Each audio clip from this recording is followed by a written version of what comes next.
ජේසු පිහිට යෑම කෙනෙකුටම අද ඔයාලත් එක්ක පොඩි වචනයක් බෙදා ගන්නවා මම. ඔයාලගේ ජීවිතවල මොන දේවල්ද මැරිලා තියෙන්නේ? ජේසුස් වහන්සේට ඒ දේවල් නැවත නැගිටවලා ජීවනයේ දෙන්න පුළුවන් කියලා මම ප්‍රකාශ කරනවා.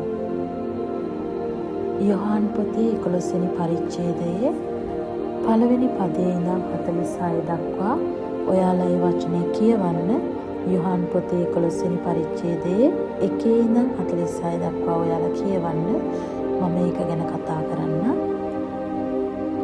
ජේසුස් වහන්සේ මැරුණු ලාසරස් නැගිටවපු එක තමයි මම කතා කරන්න යන්නේ. ඉතින් ඒකේ උඩින් තියෙනවා මාතෘකාවක් ලාසරස් මලවුන්ගේ නැගිටවීම. ජේසුස් වහන්සේ යම් ස්ථානයක ඉද්දී යේසුස් වහන්සේට ආරංචි වෙනවා ලාසරස් කියන කෙනා ජේසුස් වහන්සේ ගොඩක් ආදරය කරපු මිනිස්සෙක් එයා මැරිලා කියලා. මේ ලාසරස් කියන්නේ මරියා සහ මාර්තාගේ සහෝදරයා. ඒ මරියා කියන්නේ ජේසුස් වහන්සේගේ අම්මා නෙමෙයි. එතන කතා කරන්නේ ජේසුස් වහන්සේගේ දෙපා ඉතා වටිනා තෛලයකින් ආලේප කරලා තමන්ගේ හිසකේ වලින් ඒක පිරිමැදපු කාන්තාව. එතකොට එයාගේ සහෝදරයා මැරිලා කියලා ආරංචි වෙනවා. නමුත් ජේසුස් වහන්සේ හිටපු ස්ථානයේ තවත් දවස් දෙකක් ඉඳලා නැවත ඒ ස්ථානයට යනවා. ඒ යද්දිනුත් ලාසරස් සොහොනේ තියලා දවස් 4ක් වෙනවා. නමුත් ජේසුස් වහන්සේ ඒ ස්ථානයට ගිහිල්ලා තව එතන සිදුවීම් ගොඩක් වෙනවා. මම කෙටියෙන් කියන්නම්. ඒ ස්ථානයේ කියනවා 39 වෙනි පදයේ ගල අහක් කරන්න කියලා ජේසුස් වහන්සේ කියනවා. ඒ කියන්නේ උන්වහන්සේ දෙයක් කරන්න යනවා. ඒ ස්ථානයේ ගල අහක් කරන්න කියලා. සෝනේ. නමුත් මාර්තා කියනවා ඔහු මැරිලා දවස් 4කුත් වන බැවින් දැන් ගඳයයි කීවාය. 39 වෙනි පදයේ. ඇත්තටම මිනිස්සෙක් මැරිලා ඒක ආදානය කළාම දවස් 4ක් ගිහිල්ලා ඒ මිනිහ කොයි ආකාරයකින් තියෙන්නේ නැති. දැන් ඒ ගැන තමයි මාර්තා කියන්නේ. ජේසුස් වහන්සේ කියනවා 40 වෙනි පදයේ නුඹ විශ්වාස කළොත් දෙවියන් වහන්සේගේ මහිමේ දකින්නේය කියන්නේ. මාර්තා එහෙම කියද්දී ජේසුස් වහන්සේ කියනවා ඔබ විශ්වාස කරොත් දෙවියන් වහන්සේගේ මහිමේ දකින්න යනවා කියලා. කවුද විශ්වාස කරන්නේ මෙයා මොකද්ද මේ කරන්න යන්නේ කියලා? මැරිච්ච කෙනෙක් නැගිටවන්න. ඉතින් මිනිස්සු කොයි ආකාරයේ දේවල් කියන්නේද? කොයි ආකාරයෙන් බලාගෙන ඉන්නේද? ජේසුස් වහන්සේ කිව්වා විශ්වාස කරොත් දෙවියන් වහන්සේගේ මහිමේ දකින්න යනවා කියලා. 43 වෙනි පදයේ කියනවා උන්වහන්සේ මෙසේ කියා ලාසරස් පිටතට එන්නේ කියා මහත් හඬකින් ශබ්ද නගා කීසේක. මැරී සිටි තැනැත්තේ පිටතට ආවේය. ඔහුගේ අත්පා වස්ත්‍ර වලින් බැඳ මුහුණද රෙදි කඩකින් නොතා තිබුණේය. මොහ මුදා යන්ට හරින්නේ යේසුස් වහන්සේ උන්ට කීසේක. හලෙලූයා. කොයිතරම් බලවත් හාස්කමක්ද. ජේසුස් වහන්සේ කියන්නේ ඇත්තටම බලවත්. උන්වහන්සේ ගැන කියන්න අපිට වචන මදි. උන්වහන්සේ ගැන කියන්න ලියන්න අපිට පොත් මදි. උන්වහන්සේගේ බලය ගැන. මොකද මේ විශ්වයේම අයිතිකරු දෙවියන් වහන්සේ. අපේ ජීවිතවල මේ ගොඩනැගිලි මේ ආයතන හැම දෙයකම අයිතිකරු ජේසුස් වහන්සේ. හැම මැවිල්ලකම කාඳු ශිඛර කොච්චර අලංකාර දේවල් මවන්න කොච්චර බලයක් තියෙන්න ඕනද? මේ පොළව මේ විශ්වයේ හැම දෙයකටම ඉහළින් ඉඳලා රජුන්ගේ රජ ස්වාමින්ගේ ස්වාමින් වහන්සේ. උන්වහන්සේට කරන්න බැරි දෙයක් නෑ. ජීවනයේ දෙන්නත් ඒක නැති කරන්නත් හැම දෙයකටම බලය තියෙන්නේ. ස්වර්ගෙත් නිරේ සියලු බලය තියෙන්නේ යතුරු තියෙන්නේ උන්වහන්සේට විතරමයි. ඉතින් පාතාලේ උන්වහන්සේම මැරිලා උන්වහන්සේ දවස් 3කින් නැගිට්ටා. නිරයේ යතුරු ස්වර්ගයේ යතුරු හැමදේම උන්වහන්සේට තියෙන්නේ. උන්වහන්සේ ලාසරස් මලවුන්ගෙන් නැගිට්ටුවා. ලාසරස්ගේ ජීවිතේ හැමදේම මැරිලා තිබුණා. මැරිච්ච මිනිස්සෙක් කියන්නේ ශරීරය වැඩ කරන්නේ නැහැ. හැම අවයවයක්ම මැරිලා. ඊටත් වඩා දවස් 4ක් කියන්නේ ඒවා දිය වෙලා කුණු වෙන්න පටන් ගන්නවා. නමුත් ජේසුස් වහන්සේගේ හඬ, ජේසුස් වහන්සේගේ ප්‍රකාශනය ඒ මනුෂ්‍යයාට ජීවනය දුන්නා. නැවත නැගිට්ටෙව්වා. කිසි කෙනෙක් හිතන්නේ නැති මොහොතක, කිසි කෙනෙක් හිතන්නේ නැති පැයකදී ඒක ඒ ආකාරයෙන් සිද්ධ වුණා. නැවත මනුෂ්‍යයන් අතරට එකතු වුණා. ලාසරස්ගේ බැඳීම් මැරිලා තිබුණා, සම්බන්ධතා මැරිලා තිබුණා, ශරීරය මැරිලා තිබුණා. හැමදේම ඔයාලට තේරෙනවා මනුෂ්‍යෙක් මැරුණා කිව්වහම ඒක හැම දෙයකින්ම මැරිලා. මං අද කියන ඔයාලට ඔයාලගේ ජීවිතේ මොන දේවල් මේ වෙද්දි මැරිලා තිබුණත් ජේසුස් වහන්සේට පුළුවන් ජීවනය දෙන්න. මක්නිසාද යොහන් 10:10 කියනවා සොරා එන්නේ සොරකම් කරන්නටත් මරන්නටත් විනාශ කරන්නටත්, නමුත් ජේසුස් වහන්සේ ආවේ ජීවනය දෙන්නටත්, ඒ අධික ලෙස ලබන පිණිසත්.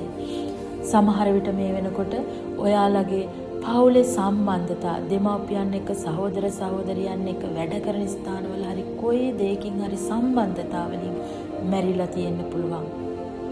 ඔයාලගේ හදවත් කැඩිලා ඒ සම්බන්ධතාවල ඒ ජීවනයේ මැරිලා තියෙන්න පුළුවන්. ජේසුස් වහන්සේගේ ජීවනය ප්‍රකාශ කරනවා ඒ සම්බන්ධතාවලටම.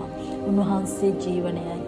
ඒ වගේම තමන්ගේ දරුවන්ගේ යම් අසනීප තත්ත්වයන් නිසා දරුවන්ගේ ශරීරයේ යම් අවයව අඩපණ වෙලා ප්‍රශ්න ඇති වෙලා තියෙන්න පුළුවන්. රෝගයක් සම්බන්ධ වෙන්න පුළුවන්. ඒ මරණය ජේසුස් වහන්සේගේ නාමයෙන් ජීවනය ප්‍රකාශ කරනවා. ඒ ස්ථානයේ නැවත නැගිටිනවා. ඒ රෝගය පරාජය කරලා ජේසුස් වහන්සේ නැගිට්ටේ. ඉතින් නිරයේ යතුරු ජේසුස් වහන්සේට අයිති. ඒ නිසා ඒ රෝගය මොකක් වුණත්, ඒ අසනීපේ මොකක් වුණත්, ඒ මැරිච්ච අවයව මොකක් වුණත් ජේසුස් වහන්සේගේ ජීවනයේ ඇතුල් වෙනවා. ජේසුස් වහන්සේට ඒක ජීවනයට පමුණවන්න පුළුවන්. ලාසරස් නැගිටලා වගේ. ඒ වගේම ඔයාලගේ විවාහවල සමහර විට සම්බන්ධතා, විවාහය මැරිලා ඇති. ඒ තියෙන බැඳීම් අරගල මැද්දේ ඒ විවාහය සම්බන්ධතා මැරිලා ඇති. ජේසුස් වහන්සේට පුළුවන් ඒක නැගිටවන්න නැවත තිබුණටත් වැඩිය ඉතා අලංකාර විදියට. මොකද උන්වහන්සේ විවාහය උන්වහන්සේ සංකේත කරන්නේ ස්වාම පුරුෂයා භාර්යාව, ස්වාම පුරුෂයා ජේසුස් වහන්සේ සභාවට ආදරය කරා වගේ භාර්යාවට ආදරය කරන්න කියනවා. ඒ වගේම භාර්යාවට ජේසුස් වහන්සේට වගේ තමන්ගේ ස්වාම පුරුෂයාට ගරු කරන්න කියනවා. ඉතින් ඒ ජීවනයේ වචනය, ඒ යථාර්ථය මම ඒ විවාහවලට ප්‍රකාශ කරනවා යේසුස් වහන්සේගේ නාමයෙන්. නැවත මැරීමක් නැහැ. ජේසුස් වහන්සේට ජීවනය දෙන්න පුළුවන්.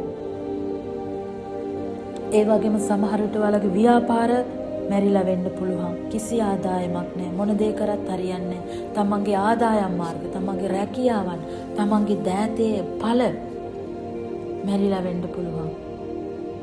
ජේසුස් වහන්සේගේ නාමයෙන් ජීවනය ප්‍රකාශ කරනවා.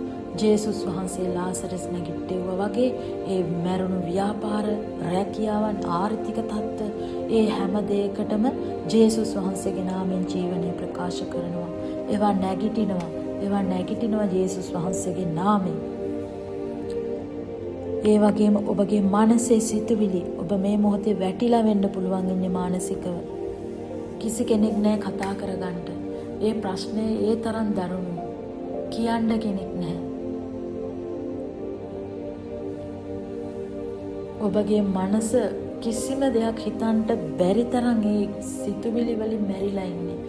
ඒ කතා කරගන්න බැරි තරම්, දෙවියන් වහන්සේට දන ගහන්න බැරි තරම් ඔබ හරි අසරණ තත්යකට පත් වෙලා තියෙන්නේ.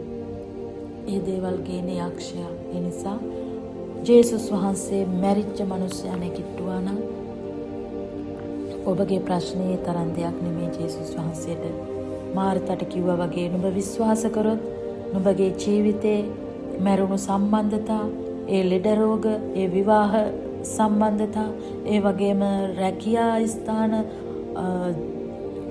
ව්‍යාපාර, ඒ වගේම දෑතේ ඵල, ඔබගේ මනස, සිතුවිලි හැම දෙයකටම උන්වහන්සේ ජීවනය දෙනවා. ඔබ විශ්වාස කරොත් ඔබ උන්වහන්සේගේ මහිමේ දකින්න යනවා. මේ උදෑසන මම කියනවා, මේ මොහොතේ මම කියනවා, වැටෙන්න එපා, අත්හරින්න එපා.